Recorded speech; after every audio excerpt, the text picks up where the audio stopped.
tayong lahat. Hallelujah.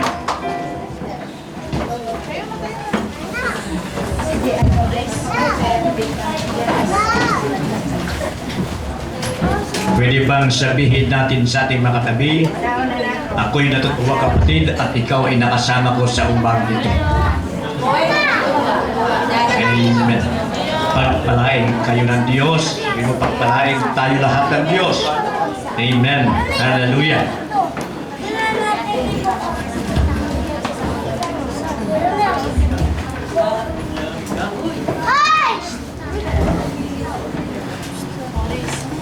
Ang mensahe natin sa umaga ito ay kung paano natin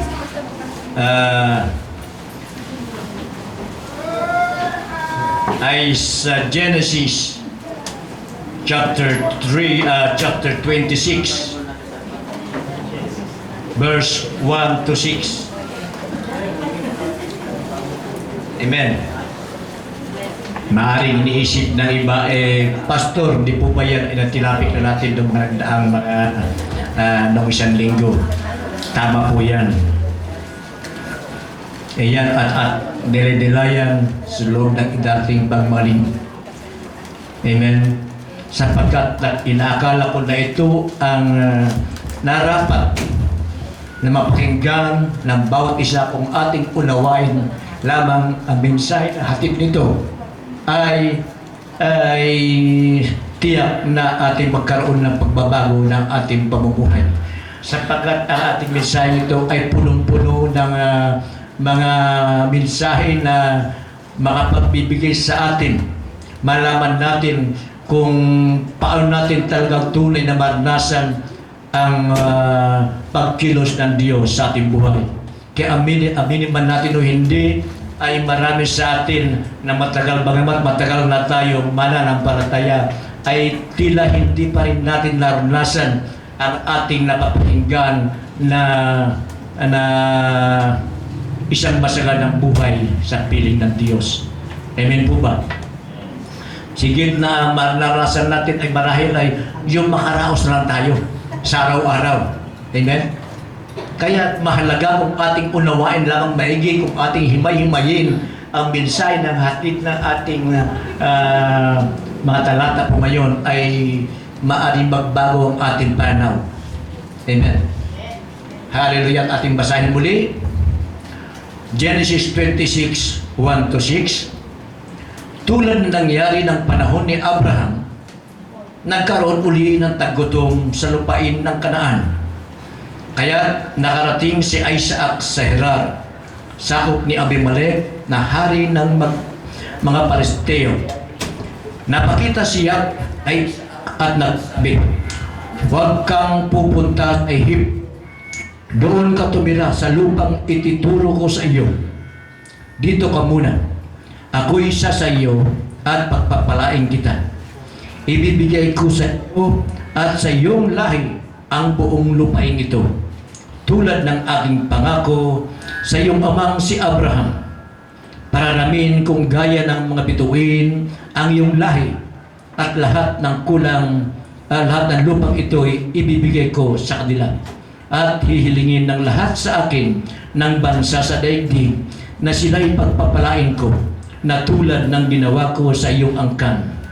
Pagpapalain kita dahil kay Abraham, sapagkat sinunod niya ako at tinupad ang aking mga utos. At doon nga tumira si Isaac sa Gerar. Ang talatang pinagbibigyan pansin dito ay ang sagsabi na sapagkat sinunod niya ako at tinupad ang aking mga utos. At ang kasunod nun, at doon nga si Isaac sa Gerar. Purihin ang Diyos sa pagkakabasa sa kanyang banal na salita. O God, salamat po Panginoon. Salamat po God sa umaga ito.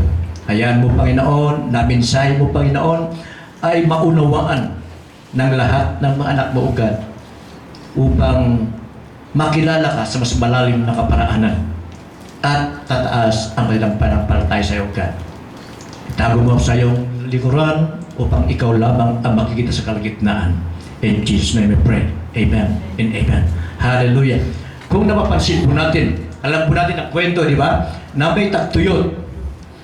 So natural na sila ay nilipat ng mga tao. Kung ito rin nangyayari sa ating kapanahon na ngayon, na pagka may tagtuyot, walang makapagtanim, kaya't magkakaroon ng tagutom. Kung kaya't ang tao mapapilitan ng mga magsasaka ay karaniwan ay maghanap ng ibang pagkakitaan. Yung iba ay maghanap ng ibang trabaho sa mga lungsod. Amen? Yung iba naman ay nag-abroad. So ganoon. Ganon din ang ginawa ng magkaroon tagutom uli sa lugar na yon na sa panahon na Isaac ay napilitan siyang punta sa Ehipto at doon naman maghanap buhay. Pero nakikita po natin na hinadlangan siya ng Diyos. Sa padaan niyang pagpunta sa Ehipto ay hinadlangan siya ng Diyos. Sabi mo doon na huwag kang tutuloy doon sa Ehipto. Amen. Kung manatili ka sa lugar na ito, sabihin ko sa iyo. So makita po natin sa buhay na Isaac ay hindi siya nagreklamo. Hindi niya sinabi, Panginoon, kami nga pupunta sa ito dahil tagutom na rito. Wala kayong makakainin. Sabi ganon. Pero hindi siya kumibo. Hindi siya nakatwilan. Dahil alam po natin na marahil na si Isaac ay naging halimbawa niya ang kanyang ama. Na nung panahon ng kanyang ama na si Abraham ay nagkaroon din ng ganong karanasan. Halos parehas lang ang kanyang karanasan. At dito natuto sa Isaac. At ganoon din sa asawa ni Isaac, nakita natin na hindi siya nagreklamo. Hindi niya tinanong si Isaac kung bakit hindi na tumuloy sa Ehipto. Hindi niya tinanong kung nagreklamo na paano tayo mabubuhay ngayon. Dahil nasaksihan niya ang kadebosyon ni Isaac din sa Panginoon. Kaya sunod-sunuran lang siya. At po nakita natin na sabi po doon, at doon tumira si Isaac sa Gerar. Sabi ganon. Hallelujah. Ang Diyos ay ikangay Diyos ng kaisan. At nung lalagin niya ang lahat ng bagay, ay itinakda niya bago lalagin ang tao. Nilalang muna ng Diyos ang lahat ng bagay. Itinakda niya ang kaisan sa lahat ng bagay. At nung naiyayas na lahat ng bagay, at sa kaniya nilalang ang tao. Amen. Hallelujah. Kaya lahat ng bagay, bago nung lahat ng bagay ay nasa kaisan na, sabi nga ng Panginoon, it is good. Napakabuti, sabi ganon. Ang maaring hindi natin nakikita lagi ang kaisan ng bagay. Hindi ibig sabihin na walang kaisan, kundi meron na hindi man natin nakikita, pero meron ng kaisan lahat ng bagay. Amen. Makikita po natin sa planeta. Kung walang kaisan, kung hindi pinatili ng Diyos ang kaisan ng mga planeta, yung planeta na may kanya-kanyang rota yan. Dahil kung walang kaisan yan, ay maaaring magkabangga-bangga na yun at anong mangyayari? Wala na mundo, wala na lahat ng bagay. So mahalaga na merong kaisan lahat ng bagay. At ito ang tinatawag na yung procedure o ang may tamang pagkasunod-sunod ang lahat ng bagay. Halimbawa, ano ibig sabihin? Halimbawa, sabi na, kung hindi, wala kang itananim, wala kang aanihin. Kung hindi ka magtatrabaho, hindi ka kikita. Amen? Totoo po yun. Bakit? Sapagkat kung aani ka, dapat alam po natin na pagtanim ng tanim, kung merong binhi, merong buto, merong binhi, ay unang-una upang makaasa tayo na meron tayong aanihin, ay kailangan yung binhi na yan ay itatanim natin sa lupa. Hindi po ba? Yan ang unang-unang gawin natin. Itanim natin ang binhi na yan sa lupa. Pagkatapos ang binhi na yan ay tutubo, lalaki, mamumulaklak, pagkatapos magiging bunga, at pagtasyon na nga meron tayong aanihin. Hindi po ba? Kaya magsimula tayo sa una. Merong kaisan. Hindi tayo dapat magsimula sa kalagitnaan kung saan-saan lang magsimula tayo sa unang pagkakasunod-sunod. Amen. So, makita po natin na kung meron tayong itanim, makakaasa tayo na meron tayo aanihin. Isa pang halimbawa, ang isang pintor. Hindi yung pintor ng bahay, ha? Ito yung pintor ng mga arts, halimbawa, mga gumuguhit ng mga arts. Di ba? Yung pintor, pag kami nabuo sa kanyang isipan na nais niyang iguhit upang makita, ay kailangan munang kumuha siya ng canvas, yung ginagamit para ipintura yung ano. Amen. Pagka meron na siyang canvas at doon lang niya iguguhit ang nalarawan na nabuo sa kanyang isipan. Amen. So ang unang paraan, ang unang hakbang para may guhit niya, makita natin ang kanyang ang larawan na nasa kanyang isipan, ay kailangan meron munang canvas. At doon niya iguguhit ang larawan na sa kanyang isipan. Hanggat walang canvas, hindi natin makikita, hindi niya may papahayag ang larawan na sa kanyang isipan. So yun ang unang gawa. Kailangan magkaroon muna ng canvas. At yun din sa ating sa buhay na ay siya, makikita rin siya simula sa unang hakbang. At ano ang hakbang na yun? Ay doon nga tumira si Isaac sa Gerar. Yun ang unang hakbang. Kasi kung tumuloy sa Ehipto, hindi niya sinunod siya ang salita ng Panginoon sa kanya, at dumuloy siya, natili siya doon sa kanyang katwiran na walang mangyayari sa akin kung dito, kailan pumunta sa Ehipto.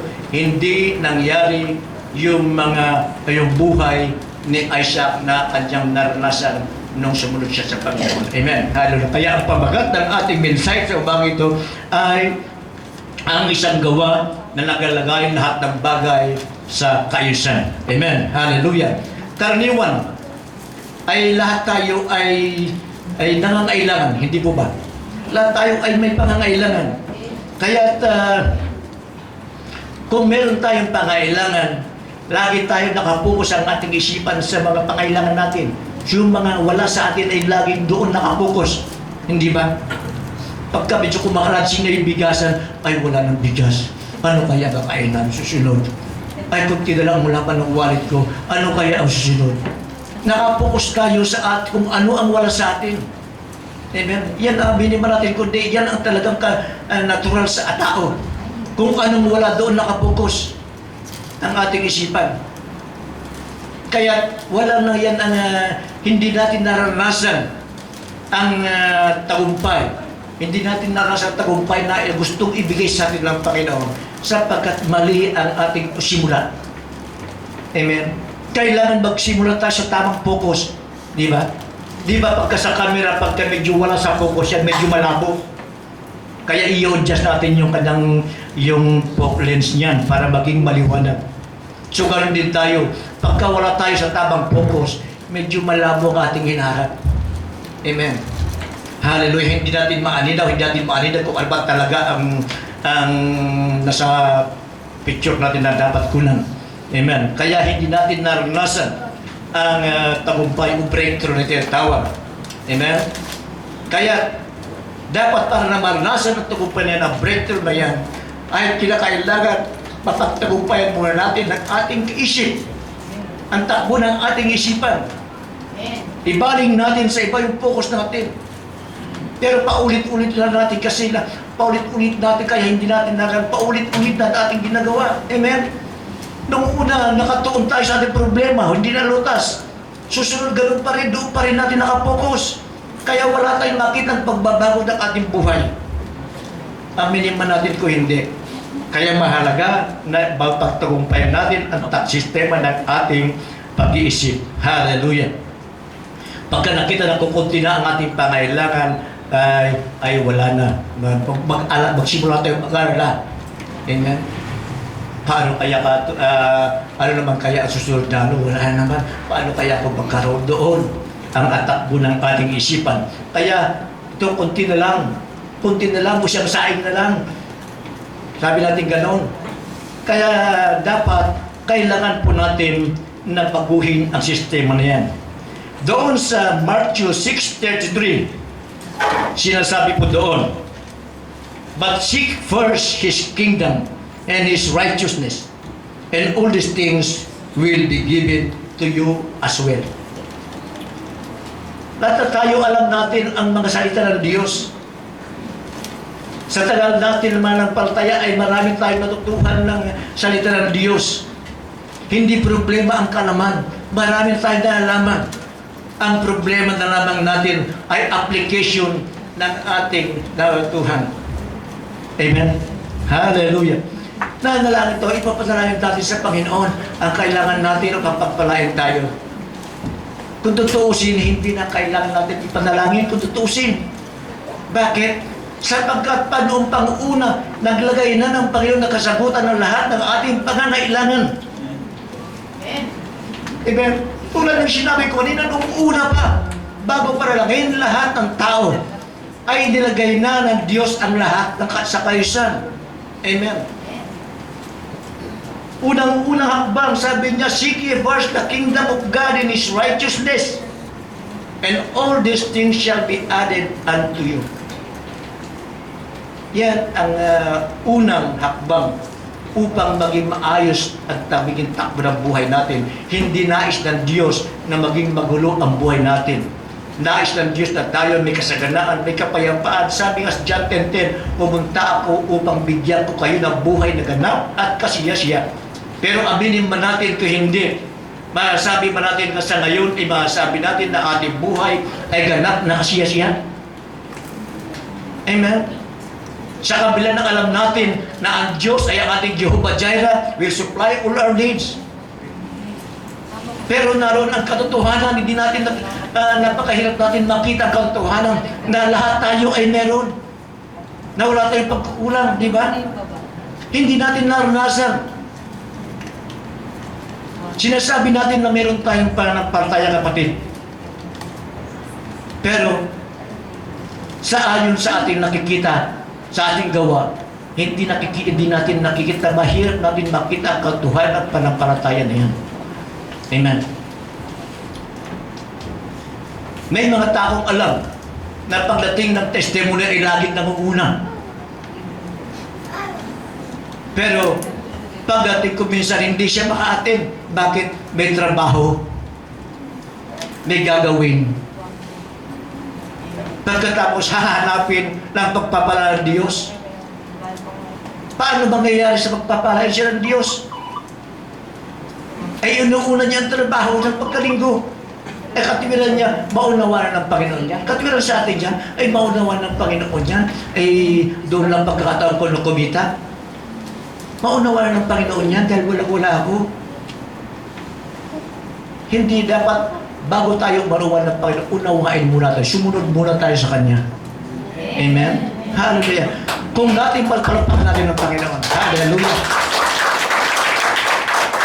Pero, hanggat di natin sinusunod ang Panginoon, sabi nga, hindi natin mararanasan ang pagkilos ng Panginoon sa ating buhay. So, makita natin sa buhay na isa, at doon nga tumira si Isaac sa Gerar. Sinunod niya ang sinabi ng Panginoon. At makikita po natin sa kanyang pagsunod yan ang susi ng pagsunod. May kasabihan nga na ang iyong may pananampalataya lamang ang may pagsunod. At ang sumusunod lamang ay may tunay na pananampalataya. Totoo yan. Hallelujah. Katunayan nga, hindi natin malaya ang Panginoon, nasa saliksik niya lahat ng bagay. Sinabi niya, kung meron lamang kayong kahit kunting panampalataya na kasinlaki ng butil ng mustasa, sasabihin nyo sa bundok na yan ay lilipat at yan ay mangyayari. Gano'n ba kalaki ang butil ng mustasa? Napakaliit.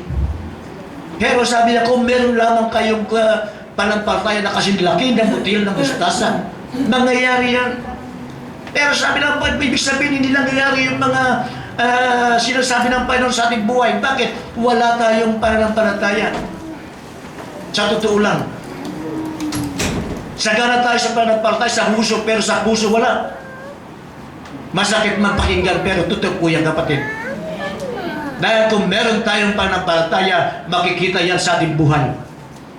Amen? Kung babasahin lang natin sa chapter 30, verse 13 dito sa ating pinag-aaralan po ngayon, sabi po doon na sa Genesis 26, 12-13, sabi po gano'n, Si Isaac ay nagsaka ng taong yaon at makaisandang ibayo ang kanyang inani.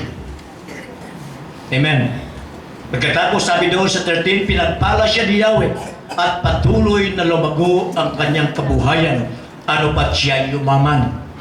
Amen. Ano ang ginawa ni Isaac? Sa kabila ng tuyot na lupa, ay hindi siya sinabi ng Diyos sa kanya, ililigtas siya. Hindi siya nagantay na iligtas lang siya, pinatunayan, sumunod siya, tumira siya doon sa Gerar. Ay hindi, kumilos lang siya, pinatunayan ang kanyang obedience, sinamahan niya ng ipinamuhay niya ang kanyang pananampalataya. Amen? Maaaring lang nakasurvive siya, kahit hindi siya gumawa, pero hindi niya ipinakita niya ang kanyang pananampalataya na siya na dahil sa kanyang pagsunod sa Diyos, ay ang Diyos ang kikilos sa kanyang buhay. Kaya kahit panahon na taghirap o tagatuyot, ay nagtanim pa rin siya.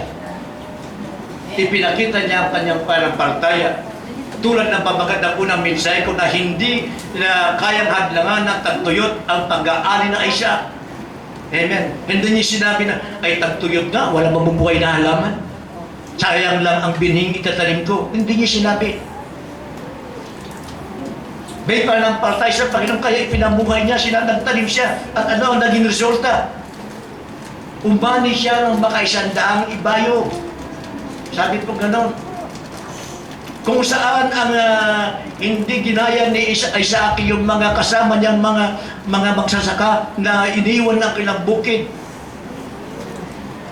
Dahil tagtuyod na, lumipat na sila sugar, pero si Isaac, dahil sa pagsunod niya sa Panginoon, na iba ang kanyang ginawa, sinunod niya ang Panginoon at nagtanim siya sa kabila ng tagtuyod. At doon umani ng makasandang ibayo.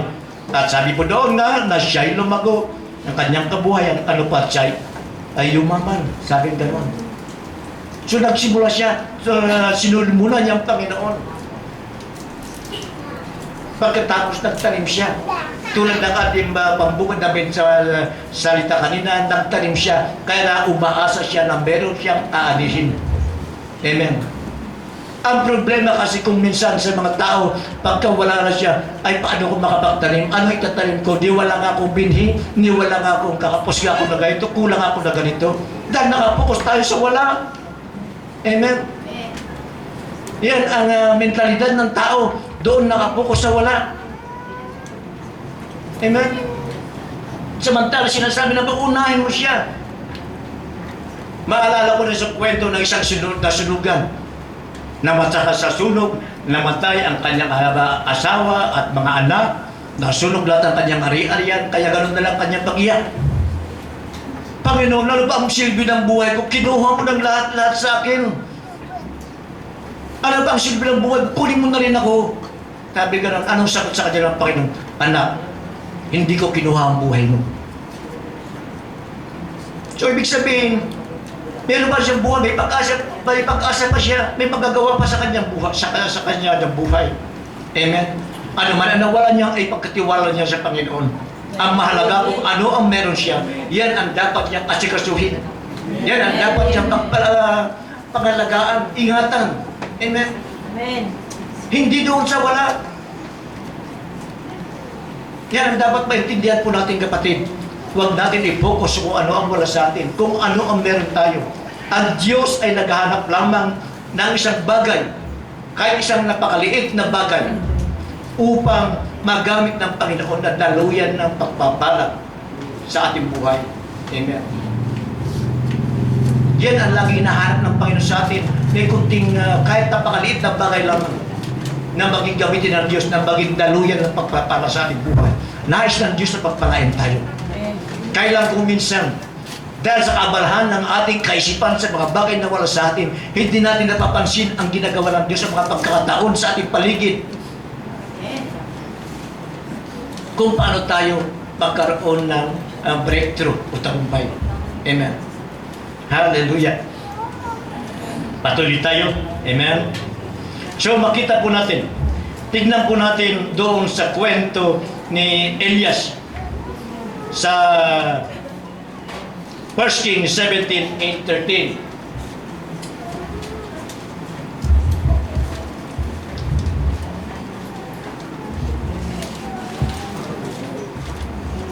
1 Kings 7, chapter 17, 8-13. Sabi po doon, then the word of the Lord came to him. Go at once to Serapha of Sidon and stay there. I have commanded a widow in that place to supply you with food. So he went to Serapha. When he came to the town gate, a widow was there gathering sticks. He called to her and asked her, "What, would you bring me a little water in a jar so I may have a drink?" And she was going to get it. He called, "And bring me a piece of bread." "As surely as the Lord your God," she replied, "I don't have any bread, only a handful of flour and jar, and a little oil in the jar. I am gathering a few sticks to take home and make a meal for myself and my son, that we may eat and die." Elijah said to her, "Don't be afraid. Go home and do as you have said. But first," tingnan po natin, pansinin po natin, at first, una sa lahat, make a small cake of bread for me from what you have. From what you have. Kung ano ang meron ka. Sabi ganon, igawa mo na konting tinapay kung ano ang meron ka. Sabi ganon. And bring it to me, and then make something for yourself and your son. Sa Tagalog, talagalogin po natin. Kaya't sinabi sa kanya ni Yahweh, umalis ka rito. Pumunta ka sa Sarepta sa lupain ng Sidon. Papansin po natin sa simula nitong si Elias. Nung unang nakilala, lumabas ang pangalan ni Elias dito sa Biblia, nagpahayag siya. Si Elias ay propeta ng Diyos. Nagpahayag siya sa lugar na yon na magkakaroon ng 3 taon na tagtuyot. Hindi papatak ng hamog. Kaya ang bunga nito ay magkaroon ng tuyot at magkaroon ng tagutom. Kaya sinabihan ng Diyos si Elias na pumunta sa lugar na yon. At araw-araw ay pinangakuan siya ng Diyos na supply ng Panginoon ang kanyang araw-araw na pangailangan. Kung kaya, ang Diyos ay nag-utos sa uwak na nadalhan si Elias ng tinapay na kakainin niya 2 beses maghapon. At ang inumin niya ay manggagaling doon sa bukal o sa malapit. At dahil sa tagtuyot, matinding tagtuyot, ay natuyo ang bukal niyan. Kaya wala na siya mapagkukuha ng inumin. Kung kaya dito sa senaryo ngayon na ito, ay inuutusan ngayon ng Diyos si Elias na pumunta sa lugar sa Sidon. Amen. Kaya pumunta si Elias. Kaya pagpunta niya roon, sabi ng Panginoon na meron siyang inutusang tao na magpabigay ng pagpapakain sa kanya. At pumunta siya roon at nang papasok na siya sa pintuan ng lungsod, nakita niya ang balo na namumulot ng panggatong. At sinabi niya sa babae, "Maari po bang makainom?" Alis ng babae upang ikuha siya ng tubig nang pahabol niyang sabihin, "Kung maari, bigyan mo rin ako ng konting pagkain." Sumagot ang babae, "Alam po ni Yahweh na iyong Diyos." Sabi niya, sumagot ang babae na iyong Diyos. So ibig sabihin, ang babae walang Diyos. Pero alam niya na si Elias ay mayroong Diyos. Alam po ni Yahweh na iyong Diyos na wala na kaming tinapay. Meron pa kaming kaunting arena at gapatak na langis.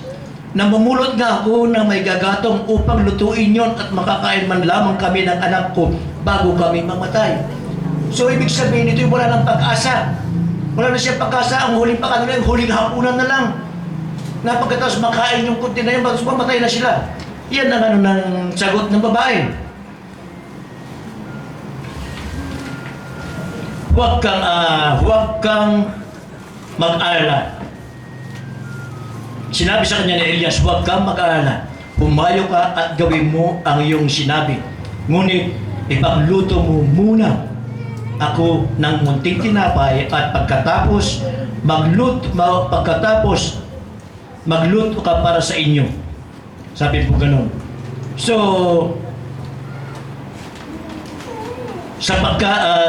hanggang doon na lang tayo. At so makita po natin na doon sa sagot ng babae, naunawaan kagad ni Elias na may takot na namamayari sa puso ng babae. Di ba ba? Pagkatapos dumamatay na kami. So may takot sa puso ng babae. Naunawaan na ni Elias. Kaya sa unang ginawa ni Elias ay alisin ang takot na yan sa puso ng babae. Di ba ganyan tayo pag sinabi na, ay wala nang pagsusunod ang kakain natin, o ano pagsusunod natin, meron yung takot. Amen. Tandaan po natin kapatid, na ang takot ay galing sa diablo yan. Hindi pwedeng magkasama ang takot at pananampalataya. Kung meron tayong takot, ibig sabihin, kulang ang ating pananampalataya o wala tayong pananampalataya. Hindi pwedeng magkasama yung dalawang yan. Magkasalungat yan. Ang takot ay lagi tinuturo sa atin kung ano ang wala sa atin. Ang samantala, ang pananampalataya, ang itinuturo ng pananampalataya ay kung ano ang meron natin, meron tayo. Amen. Kaya hindi pwedeng magkahalo yan. At nakita ni Elias na may takot sa puso ng babae. Kaya unang ginawa niya ay huwag kang mag-alala, huwag kang matakot. Ilang beses, ilang talata ba ang mababasa natin sa Biblia na sinasabi na huwag kang matakot. Huwag tayo mag-alala. Walang idudulot ang pag-aalala. Huwag niyong alalahin ang bukas. Dahil ang pag-aalala, takot yan. Bakit? Bakit tayo nag-aalala? Dahil natatakot tayo kung ano nangyari. Amen. Nagpapahiwatig yan ang kawalan ng pananampalataya. Ang takot, ang pag-aalala.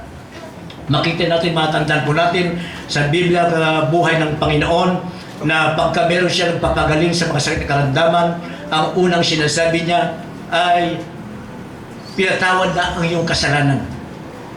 Inuuna ng Panginoon ang ating spiritual na buhay bago ang physical. Yan po ang dapat maunawaan po natin. Dahil kalikasan po natin, kalikasan ng taong mahina, na unahin ang kanyang sarili. Totoo po ba? Amen. Amen. Totoo po yan. Aminin mo natin kung hindi. Sabi sa Korinto na ang karunungan ng sanlibutan ay kamangmangan sa Diyos. At ang karunungan sa Diyos ay kamangmangan sa sanlibutan. Amen? Totoo po yan. Kaya kung sinabi ng Panginoon na unahin mo muna yung iba kaysa yung sarili, ay, Panginoon, di po pwede, mahirap yan. Alam nga naman na unahin ko siya, ako hindi. Kaya pagka tayo'y pangailangan, natakot tayo. Nasundin ang sinasabi ng Panginoon, seek ye first. Hanapin mo muna. Matatagpo ba natin yung matandang pulubi? Titignan ng Panginoon ang mga nagbibigay sa templo. Nakita niya yung yung mayaman nagbigay, pinapakita pa, binabagsak pa gano'n, inahagis na doon, nakita niya. Diba? Pero yung balo, anong ginawa niya? Yung konting pera, dalawang pera na lang niya, ay ibinigay niya sa Panginoon. At yun ay napansin ng Panginoon. Mas malaki ang binigay niya kaysa nung mayaman, sabi gano'n. Dahil itong balong ito, bagamat dalawang pera lang ibinigay, buong kabuhayan yung kanyang binigay. Hindi inisip ng balong ito, ay pagbili ko ng pagkain ko ito mamaya, huling pagkain ko na ito mamaya. Maunawaan niya ng Panginoon, maintindihan ng Panginoon yan. Hindi siya nagsisip ng ganon.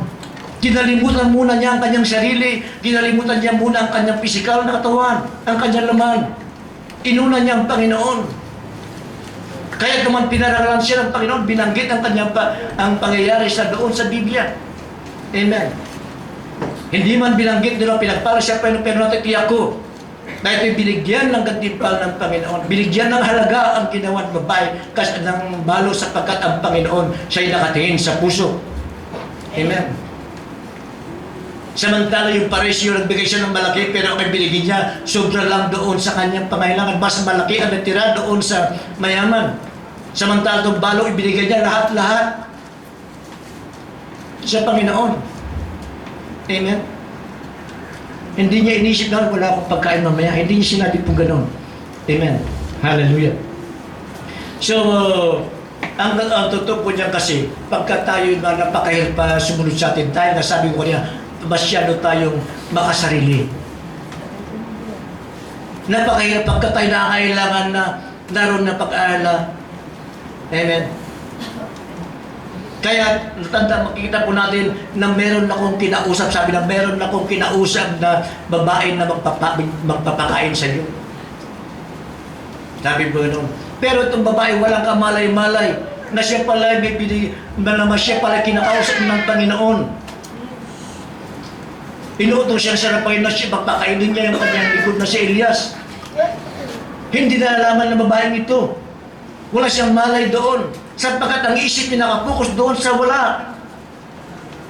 Huling ari na lang nakapokus siya doon, kaya hindi niya namamalayan yung mga pagkakataon na pagpain siya ng Diyos, na inuutos siya ng Diyos na maglingkod muna siya. Unahin niya ang Panginoon. Ganyan tayo mga kapatid. Aminin man natin ko hindi. Ang katwiran natin, ay unahin ko muna sa sarili ko. Natakot tayo, nabitawan kung ano meron tayo. Dahil malasayang resibit na malasayang lamang. Ay kung inisip kayo na isa, ay sayang, tagtuyot. Itong binhi ko din na itatanim ko, hindi rin mabubuhay yan. Sayang lang, di kainin ko na lang. Eh, hindi nag-isip ng gano'n. Ang puso niya na sa Panginoon. Nakasentro ang puso niya sa Panginoon, hindi yung pakailangan niya, hindi niya kanyang sarili. Yan ang tinatawag na inuuna ang Panginoon. Amen. Kaya kailangan baguhin natin ang ating pamaraan ng pag-iisip. Kapatid, kung gusto natin maranasan ang biyaya ng pagkilos ng Panginoon sa ating buhay, kailangan baguhin po natin ang ating paraan ng pag-iisip. Pagtagumpayin mo natin ang ating mga sarili. Amen. Kaya doon ang dahilan kung bakit hindi natin naranasan ang realidad sa ating buhay sa mga sinasabi ng Panginoon. Hallelujah. Balikan po natin yung sa babae. Sabi ganon, na dahil sa abala siya doon sa problema niya kung kaya hindi niya napapansin ng sinasabi ng kanyang Panginoon ng paglilingkod. Amen. Kaya nung sabi sa kanya ni humingi si Elias ng tinapay, ay sige na, hindi naman siya inano ni Elias. Sige, gawin mo ang gusto mo. Pero unahin mo muna ako. Ipagluto muna ako ng kahit kunting tinapay. Pagkatapos, magluto ka para sa inyo. Gawin mo ang iyong nasa isip. Sabi ko gano'n. At ginawa ng babae. Nung nawala ng takot sa puso ng babae, napalitan ng panampalataya, sinunod niya ang sinabi ni Elias. At nangyari nga, tulad ng binasa ko sa verse 13 na siya'y hindi na naubusan. Tayo po doon na hindi na naubusan ng arena doon sa lalagyan. Hindi na naubusan ng langis ng kanyang lalagyan ng langis. Hindi po ba? Hanggang di dumating ang tag-ulan, hindi naubos ang laman ng kanyang lalagyan. 3 taon na sinabi ni Elias na bago dumating ang tag-ulan. Biro mo 3 taon na hindi siya naubusan, samantala ang alam pala niya, huling hapunan na, pagkatapos mamatay na sila. Amen. Yan po ang sikreto po ng kung tayo papala. Kaya itong bigyan lang natin na halaga, isa sa puso lang natin, isa sa isip natin, isa sa puso natin, ang mensahe ng ating Panginoon sa atin ay ating maranasan. Kung papahalagaan lang natin ang mga mensahe ng Panginoon sa atin, hindi natin mababago ang ating kalagayan sa buhay, mga kapatid. Amen. Ano ba ang paglilingkod na sinasabi ng Panginoon sa bayan ito? Ang paglilingkod na akala natin siguro ay yung mga pastor, naglilingkod sa church ito. Hindi. Ang paglilingkod ay ang pag-unahin natin ang ating kapwa bago ang ating sarili. Yun pa sinasabi ni Panginoon na paglilingkod. Hindi yung paglilingkod lang sa loob ng iglesia na ganito. Hindi po yun. Sapagkat kung ano ang ginagawa natin sa ating kapwa, ay ginagawa natin yan sa ating Panginoon. Labanan natin ang ating kaisipan na ako muna. Alangan naman na unahin ko sila bago ako. Ay, paano ako? Amen. Di ba sabi ng Biblia na kayo'y pagpapalain ng Panginoon hindi para sa inyong sarili, kundi magamit nyo para sa iba. Ikaw ang gagamitin ng Diyos sa pagpapalain ng iba. At ang Diyos naman ang magpapala sa iyo. Tandaan po natin dyan. Kung ang Diyos ang magpapala sa atin, walang hanggan yan. Dahil di maubos ang Diyos, ang kayamanan ng Diyos sa ating pagpapala. Pero kung minsan natatakot tayo, ay paano nga po? Hindi natin malampasan ang pagbibigay ng Diyos. Kung ano man ang ating tinatanim, masigit ang anin natin, daanin tayo ng 100 ibayo. Amen. Di pa totoo yan ang palay. Ipagtanim mo isang butil. Pag-uhay niyan, ilang butil ang kapalit. Ganyan ang kaayusan ng bagay. Kapatid, yan ang dapat nating maunawaan. Huwag natin pairalin ng ating kaisipan, ng ating sariling pangatwiran. Pastor, wala na akong wala na akong itatanim. Wala rin akong pera. Wala ako. Sabi ganon, may buhay ka, kapatid. Hindi kailangan ng Panginoon ng mga ari-arian mo. Ang hinahanap ng Panginoon ay ang ating pagsunod sa Kanya. Di ba sabi sa prayer, obedience is better than sacrifice. Amen. Ang parisyo nagbigay ng malaki, pero wala siyang kalaki na sakripisyo. Sobra lang ng kanyang kayamanan, ng kanyang binigay. Ang hinahanap ng sa atin na mapingan ang ating pagbibigay ay merong kaakibat, kalakip na pagkasakripisyo. Kaya mas pinahalaga ng Panginoon ang balon na yan dahil ang kanyang pagsakripisyo na roon. Kinalimutan niya ang kanyang sarili. Tinhunan niya ang Panginoon. So dapat maging ganoon ang attitude natin. Unawain natin lang sinasabi ng Panginoon paglilingkod ay unahin natin ang ating kapwa kaysa ating mga sarili. Nakalungkot lang at dahil sa kakulangan ng ating pananampalataya, dahil sa kakulangan ng ating pagkaunawa, pagkakilala ang pamamaraan ng Diyos sa ating buhay, ay hindi natin naranasan yung mga sinasabi niya. Hindi natin naranasan ang katotohanan ng kanyang mga salita sa ating buhay. Sa totoo lang. Kaya kailangan natin baguhin natin ang ating pag-iisip. Anong sabi sa kanya ni Elias?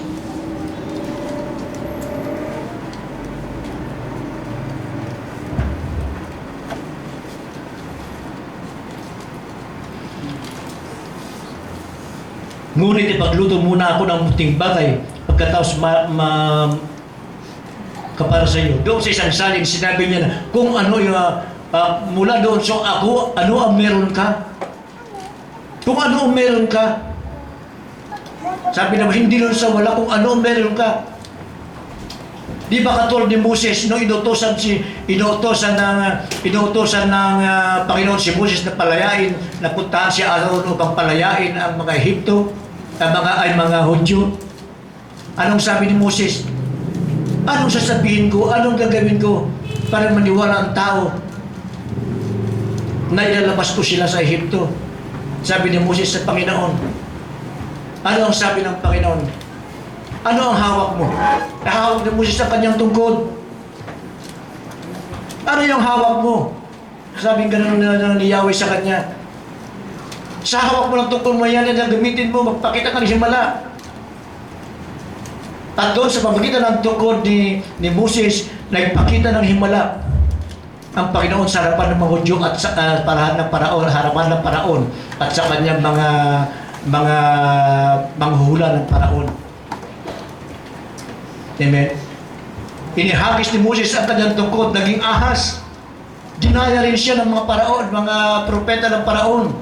Inihagis din ang kanilang tungkod, naging ahas din. Pero anong ginawa ng ahas ni Moses? Kinain niya yung mga ahas ng mga tungkod na naging ahas ng mga propeta ng Paraon. Masigit na makapangyarihan ng Panginoon. Walang hindi kayang gawin ng Panginoon. At muli nung lumabas sila, naharap sila sa Red Sea, naipit na sila sa harapan nila, dagat na pula sa likod nila yung mga mahabol na sundalo ng Paraon. Anong gagawin namin o Diyos? Sabi ganon, dinalaw ba kami o kami mamatay? Dito sa ilang, sabi ganon. Anong sabi ng Panginoon niya? Ano yung hawak mo? Itaas mo na nakatutok doon sa dagat na pula. Sabi ganon. Ang tungkod na yan na hawak ni Aaron ay ginamit ng Diyos upang daluyan ng pagpapala upang makakita ng mga Hudyo, makakita si Moses ng himala sa kanilang buhay. Amen. Nung inunat ng Panginoon ni Moses ang kanyang tungkod, tinuro niya ay tinapat niya sa dagat na pula. Nahati. Nakita, alam po natin ang kasaysayan na yan. Nahati ang dagat na walang ka-effort. Nahating kusa at doon sila nakadaan. Amen.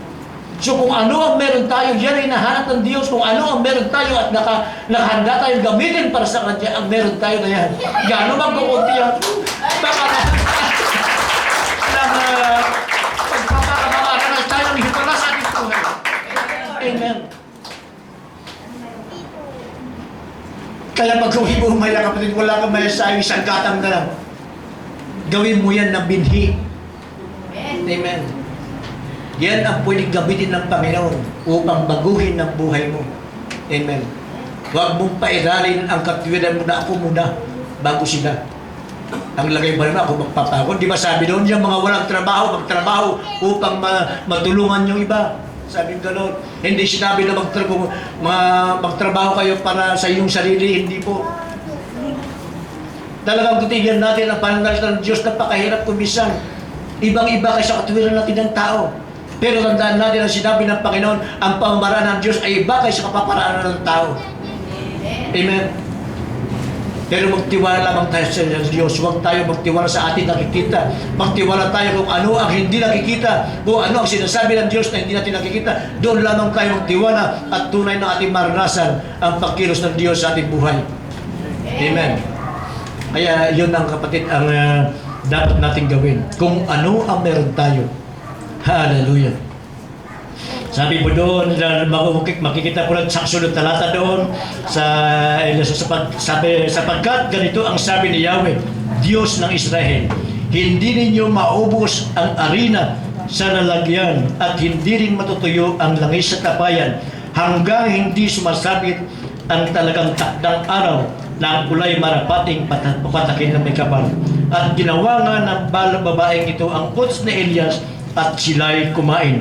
Si Elias at ang sinang mag-ina at hindi nga naubos ang harina sa lalagyan at hindi natuyo ang langis sa sisidlan tulad ng pangako sa pamagitan ni Elias. Amen. So yun po ang mensahe ng Panginoon sa atin sa bagay ito. Kailangan baguhin natin ang sistema ng ating pag-iisip. Amen. Paganahin natin ang ating sinasabing pananampalataya. Sagana tayo, hindi problema ang kalaman dahil alam na tayo. Marami na tayong kalaman na pakinggan mula na tayo ng mananampalataya. Marami na tayong mensahe na pakinggan. Pero hanggang salita lamang, hindi kulang tayo sa application. Ano bang sabi ng Panginoon? Ang tunay na nagsasagawa ng aking sinasabi, ayun ang tunay na gumahal sa akin. Amen? Baguhin natin po, ilagay natin, isagawa natin, ipamuhay natin ang ating pananampalataya. Hindi nalulugod ang Diyos sa pagkasalita lamang. Ang mahalaga sa Diyos ay ang ating isagawa. Amen. Upang tunay na nagpakita natin ang pagpapalaga ng Diyos sa ating buhay. Amen. So, makasa ako na simula sa araw na ito ay medyo babago na, unti-unti babago na ang ating pamaraan ng pag-iisip. At unti-unti, aasahan ko na rin na unti-unti na rin maranasan ang pagkilos ng Diyos sa inyong buhay.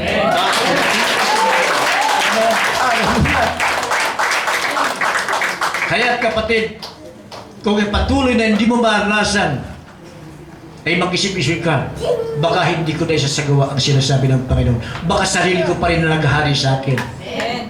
Baka hindi ko na susunod yung sinasabi ng Panginoon na unahin ko siya bago sa aking sarili. Amen. Kaya muli kapatid, kung gusto natin maranasan ang isang masagana at ganap na buhay na pinangako ng Diyos, kailangan po baguhin natin ang pag-isip, isagawa natin ang ating pananampalataya. Salamat po Diyos, salamat po Panginoon sa umagang ito. Sa napagandang mensahe mo Diyos, hallelujah. Sa isang kapirasong salita mo lamang na nagsasabi na si Herar, na si Isaac ay nanatili sa Herar. Yun ang isang gawa na kung kaya't nagbigay ng lahat ng kaisahan sa kanyang buhay, na tulad ng sinabi mo sa bandang huli na si Isaac ay patuloy na lumago ang kanyang kabuhayan, patuloy na yumaman si Isaac. Patuloy na nasa isang ganap na buhay at kasiyasiya.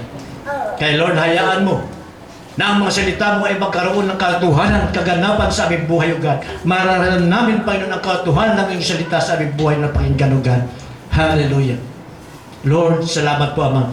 Hayaan mo patuloy ka pa rin, Ama, na paulit-ulit namin pangaragan, na balik-balikan ang mensahe mo ito. Dahil sa mensahe mo ito, Panginoon, ay punong-puno, siksik at liglig umahapon ng mensahe mo na nais namin maunawaan at matutuhan pa sa buhay, O God, upang tunay nga na aming maranasan, Panginoon, ang buhay sa piling mo, Panginoon, tunay na buhay sa piling mo, O God.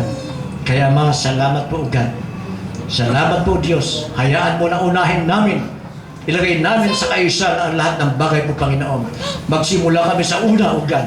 At ikaw ang aming unahin sa aming buhay bago ang aming sarili, O Diyos. Salamat po, Ama. Ito ang aming dalangin sa pangalan ng aming Panginoong Hesus. Lahat na anak ng Diyos ay magsabi ng Amen. Hallelujah. At ngayon, bilang unang linggo ng buwan, ay muli igaganapin natin ang pagpinasyo ng tinapan. At dalangin ang mga elementong ito. Kung